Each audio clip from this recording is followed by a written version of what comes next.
The manual is actually hysterical. I don't think this kiln can be beat. Okay, look at that. It's super fun to use, and I understand it's basically worthless. Hey everybody, it's Jeff.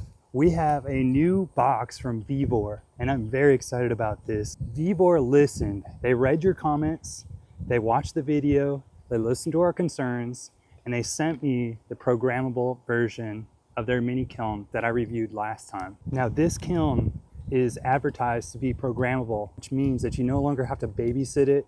You can set it, set your ramps, set your holds, and walk away and not have to reprogram it for every ramp.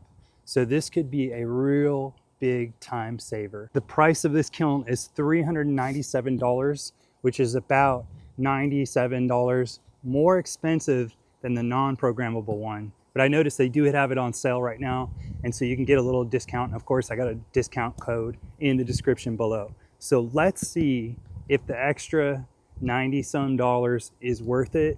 Let's see if this can save us some time, and let's see if we can make some beautiful pots with this kiln right here. Now, just like the manual kiln, this one comes with a set of welding gloves and a set of raku tongs, which this thing, if it works like the other one, could be amazing for raku. If you haven't seen my raku video, I'm gonna put it up in the cards above, and I'll leave it at the end screen. Definitely go watch that video. It was so much fun. One of the biggest advantages of a kiln like this is that this cord is a 120 volt cord, which means it plugs into your wall in your house, and you don't need to wire your house for 240 volts, which can save you an enormous amount of money. So not only are you going to save at least $1,000 on this kiln, but you can save several hundreds or several $1,000s on not having to call an electrician. In my house, my studio is kind of far away from my electrical box, so I had to spend well over $1,000 just to get my 240 volt set up in my studio. So this will save you a ton of money. Even though this kiln isn't that big, if you were to spend $1,000 more for a kiln from a legacy kiln manufacturer, you're not going to get that much more space for an extra $1,000. So we have a thunderstorm coming back there. I can hear the thunder already. I'm gonna go inside while it's thundering, while it's lightning, while it's raining. I'm gonna read this manual, and I'm gonna figure out this kiln, and we'll fire it up once the storm's over. The storm is over, and it's absolutely beautiful outside. Now, I had a minute to go over the manual and read it and try to understand it, and I played around with the kiln a little bit. And I already got to tell you, I am sold already on the $80 extra, because this kiln shuts off on its own now. You can program up to 9 segments, which I think is more than enough for most things that you're going to do. The manual is actually hysterical because it's so hard to read and so hard to understand. It's basically worthless. I'll just read a little sample for you right here. This is step number 2. Long press U key to enter the time and temperature setting. The displayed page when you want the machine to work at one temperature all the time with countdown. The time can only be set to 0 on the first set of time. Temperature setting, want temperature, long press P to confirm. No timing function. The machine will always work. Did you get that? Yeah. So I figured it out through trial and error. We're gonna fire a cone 06 bisque. I'm gonna put my firing schedule that I'm gonna use right now on the screen. So screenshot in 3, 2, 1. This is the inside of the kiln. This right here is called the thermocouple. Now that is going to measure the temperature, and these things right here are called the elements, and they are on the 2 side walls and then the top. So you don't want to put anything really close to the or touching the thermocouple, because it'll throw off the temperature. And I learned this the hard way last firing, that the wall on the door sticks out slightly. It's slightly convex. So, although this one's less than the other kiln I have. So if you put something that's out to here, it's gonna bump into the door. So you need to just backset it a little bit from the front of the kiln. Now, this is not going to be a how-to video about this kiln. You're definitely gonna wanna subscribe, because I'm gonna do a how to bisque fire in this kiln video. I've already got most of it filmed, so that's gonna be coming up. But I just do wanna touch on a few things. It doesn't have an element in the back. It doesn't have elements in the side on the door here, but it does have them on the top. And because this kiln is so small and it's so powerful, if you put your pot right up against the edge of it, right? If that handle is touching the edge, and this thing might get like 300 degrees there, where it's only like 50 degrees here. So that first section, that first bit of bisque firing, I'm gonna go very slow.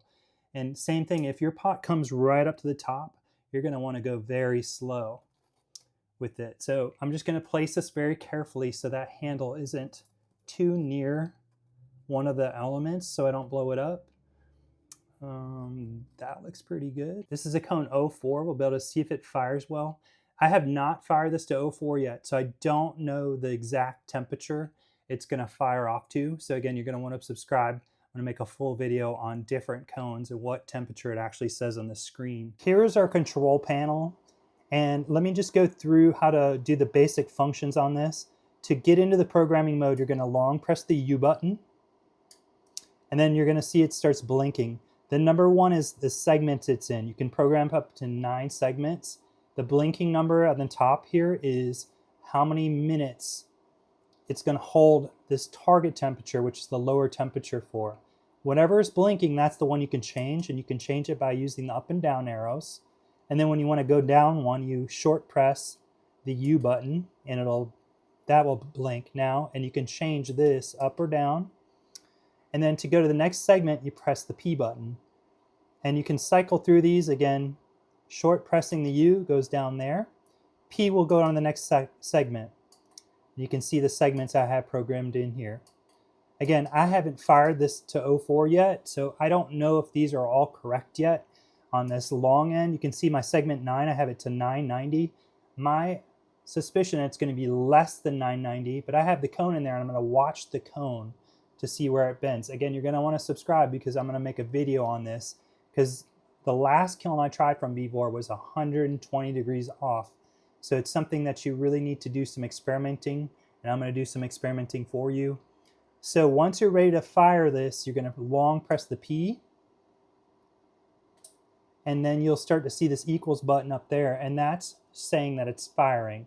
It's going up in temperature, and it's in segment 1. Our target temperature is 50 degrees, and we're going to hold it for 30 minutes. Now, once the kiln reaches its target temperature, and you can see it's 66, even though I had it set for 50, I found out at the low end of things, this is always going to be the case. It's going to overshoot it slightly. So that's why I have this set to 50 instead of like 80 or 100. So I want to make sure I don't go over 100 degrees. But it's going to, the equal sign will move down to the bottom, and this will start counting down from 30, which I had it set it for. Now, let's say you wanted to just set it at this temperature for a long time. Your pot was really wet, and you wanted to set it for longer than an hour, or you wanted to stop the kiln for any reason. You just press the P button, and the blinking light will go off, indicating that the kiln is not firing anymore. It's no longer counting this down. It's just sitting there, and eventually it will cool down. And you can, to restart it, you just press the P button, and it'll restart again. It's in segment 2. It's about to go to segment 3. You don't need to do anything. It does it all by itself. You can see it counting down. There it goes. Segment 3. We're going up to 200 degrees. We're going to hold it for 10 minutes.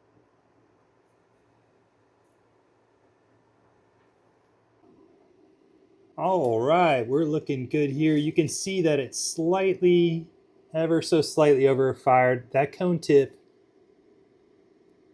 is not touching the ground, so it didn't overfire too much. So this was fired to 995 with a 10-minute hold. I think I'm going to go to 990. You can see that's cone 04 right there. So that's pretty darn good. And let's see how our pot turned out. All right, looking good. So you can see all the wax burned away, and we're left with the line drawing. And we're going to glaze that in. Just like the bisque fire, this is not intended to be a how-to video. I will have a full how-to video coming up, so definitely subscribe for that. But we want to go through, I just want to go through and show you what I have it programmed for. I basically kept everything the same except for shorten the amount of time in the segments, and of course raise the temperature for the last 2 segments. So first segment, 10 minutes at 45 degrees. Second segment, 10 minutes at 120. Third, 10 minutes at 200. Fourth, 10 minutes at 300. Fifth, 10 minutes at 500. Sixth, 10 minutes at 550. Seventh, 10 minutes at 600. 8, 10 minutes at 1050. And our final segment, which hopefully will knock down cone 6's 10 minutes at 1100. And we're ready to get started, so I'm just going to long press the P, which will start it. And now we can tell we're firing because the equal sign moved up to the top. And there it is, it just shuts off. How awesome is that? Okay, look at that. Our gator looks good. Cone could use a couple more degrees. It's not quite cone 6, it's definitely a hard cone 5, but not quite a cone 6, so maybe add a couple more degrees onto that. See how the pot looks. Gator's looking nice. All right, I'm super happy with that. It looks glossy all the way around. It's definitely enough to melt the glaze, to make it look good. The lines look good. Inside looks great. Look at how translucent it is. You can see my fingers through that. That is cool. So, kiln looks working great. Super happy with the results. Oh yeah. Look at that. Look at that. I love it. Little under fired. That's definitely cone 5. Hard cone 5, but not quite cone 6. But that doesn't seem to matter because the glaze looks amazing. Wow, look at that. Look at that.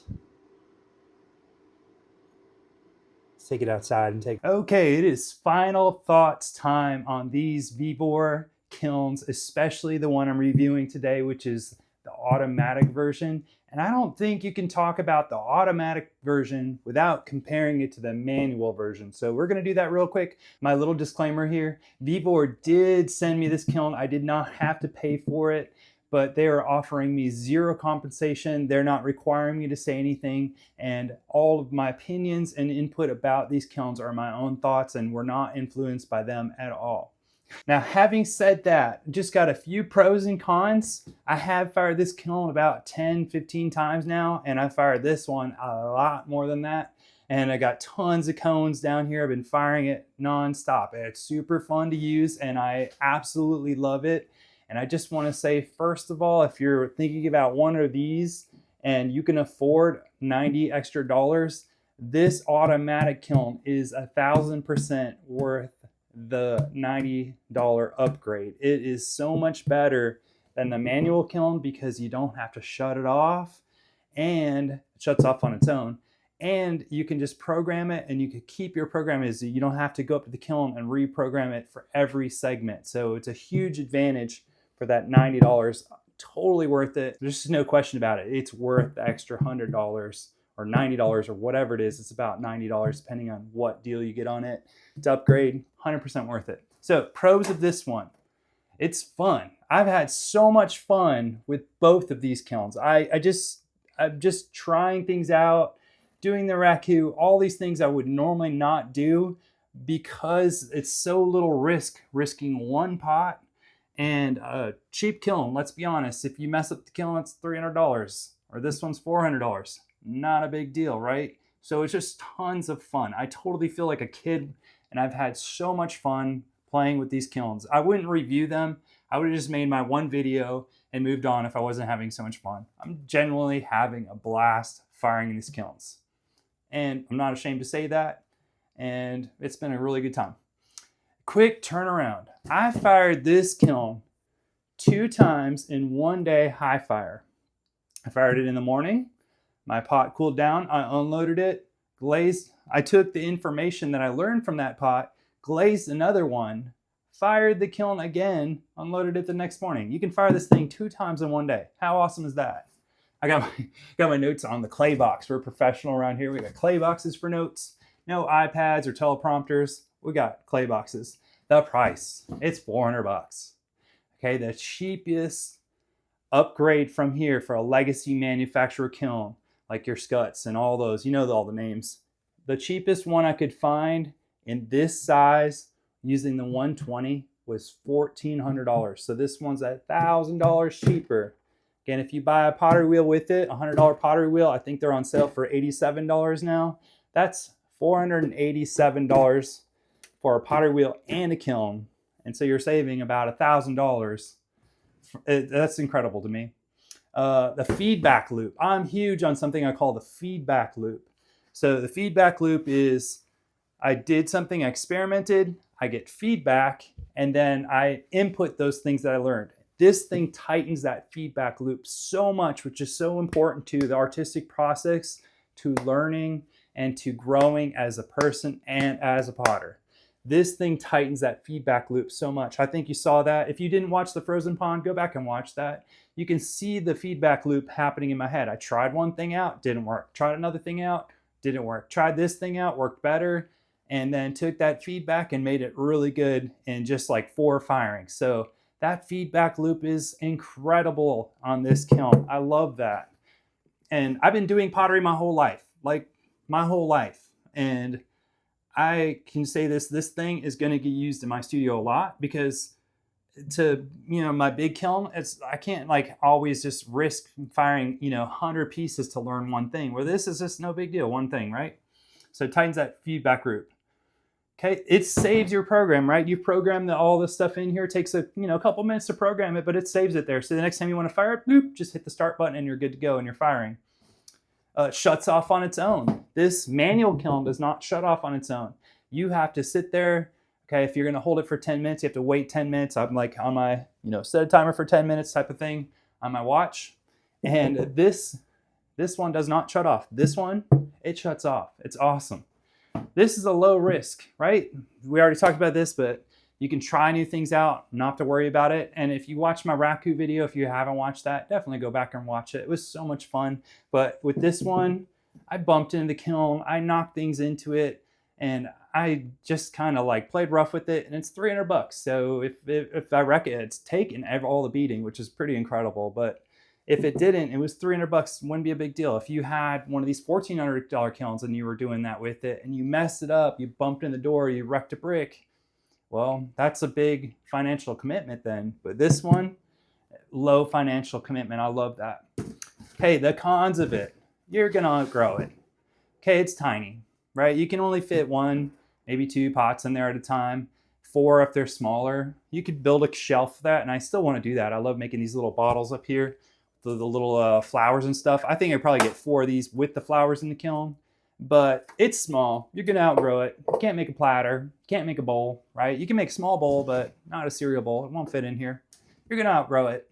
The $1,400 one, that is the next bump up, right? You'd outgrow that one too. So that next step is like $3,500, $4,000 for the next step that you won't outgrow, but that's a big jump, right? So you're gonna outgrow this at some point. Temperature drift. It's the temperature is not that accurate on here. Both of these kilns, they're about 40 degrees different, and a bunch of comments on my YouTube channel about how theirs is different than mine and so on. So there's some temperature drift, and if like at that low end, if you set it for 50 degrees, it's going to go up to 57 or 67, something like that. It's going to drift a little bit. So as long as you know that, it's fine. But that is a con. The temp inaccuracy, I already said that. It has no low, medium, and high. That's, I have 2 big gripes about this kiln. If it had low on it, you could just set it for low, it would be so much better. But it just, that's one of the trade-offs. You're paying $1,000 less than a kiln that would have low. So there you go. That's what you're missing out on for $1,000. And it's been no problem, especially with this automatic one, because you set those steps, right? So it hasn't really been a problem for me. And I would say my other biggie con about this one is no replaceable parts. I have looked on the website. I haven't emailed them yet. I should do that. But as far as I know, you can't get replacement parts for it. It does show in the manual detailed instructions on how to change the elements. But I'm pretty sure they cast the elements in place in here.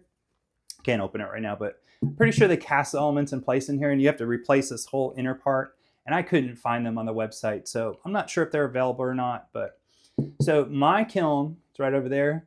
It costs about $400 to change the elements on it. So, you get, you can see where I'm going with this. For the price to change the elements on that kiln is the price of a whole new kiln here. So it's basically disposable, and I don't really like that. That's something I don't like, disposable things. This thing is pretty much disposable. So it is what it is. Who is it good for? Now, personally, obviously beginners. Okay, if you're just starting out and you don't want to make a huge commitment into something really expensive, You don't want to pay you know, I was just talking to somebody the other day and they said the studio right by my house is charging $100 a month just for the privilege to use the kiln. And then you have to pay on top of that for the firing. So that is quite a big commitment. And so this 4 months, you would get that back and you could fire it as many times as you want. So that's a pretty good deal. So beginners would be good for it, just learning how to fire a kiln. Pros, so like if you're going to test a lot, again, this is that low commitment. You can just test one thing out. You want to test something out, throw it in here. It's not a big deal. You can bisque fire in the morning, glaze in the afternoon, and then glaze fire and then have it done by the next day. I think that's a huge deal. So if you want to test stuff out, test new ideas out, this would be great, even if you're a professional or, you know, into the hobby quite a ways. Schools, I'm definitely going to take this to my school. So I know a couple of my students watch these videos. You guys can try this thing out. I think it'd be great for students to learn on, be independent with their own pots. Like they can fire a kiln and not have to worry about blowing up the entire, you know, like all their friends' pots or their classmates' pots and having people mad at them. And I always have a few students that are experimenting with weird stuff. I have one student this year, she's doing some awesome stuff with colored clays and slip casting them. It's just super cool stuff. And I think this would be a really good thing for her to experiment with. So, you know, I think most schools have these students that are above and just work really hard, want to be independent and want to really learn things on their own. And this could be a really good thing for a school. I'm definitely going to bring this to school and let the students have fun with it. Special orders, okay? Like I know a lot of potters make special orders. You get, you know, made to order things that has somebody's name on it or something like that. You could put like an Etsy listing, you know, and have this pot where you're going to put their name on the pot or something like that using your Cricut or something like that. And you could fire stuff in one day and have it out the door. You know, that could be really good for special orders. Raku, again, if you haven't seen that video, I'm gonna put it at the end, go watch it. It was super fun. This kiln is a beast at Raku. It's amazing. Luster firings. Again, luster is like one of those things where a lot of times you just wanna fire a little few things with some gold luster on them. I definitely wanna do one of these with some gold luster on them. And it's one of these things where you don't wanna fire your whole kiln for one little tiny pot. This would be great for luster. So I've had a ton of fun with these, and I just really thankful for everybody's watching and leaving awesome comments, clicking that like button. I'm just so thankful. I'm thankful for VEVOR giving me this opportunity to play with these kilns, and I'm just feeling really thankful for the whole community. It's been a great time. If you want to get one of these kilns, I do have an affiliate link in the description. I do get a small commission, and I'm going to use that. I spent like $60 buying cones for this video, so I'm going to use it for things like that, getting cones for the kiln and stuff like that. So I do get a small commission. It's not much, but it is there. So I'm just putting that out there. But if you want to get one, 5% off. And if you want to buy any of the pots that were in this firing, where's the alligator? Where's the alligator? I don't know where the alligator is. Here's another alligator. If you want to go on my Etsy store and buy the alligator you saw in this video or any of my other pots, you can use the code YouTube to get 10% off. Link is in the description. Thank you so much for watching. Again, thanks for all your positivity, all of your energy, all your likes, all your comments. I appreciate it. Keeps me going, makes me want to do more. So keep it up, and I will see you on the next video. Have a great day. Bye.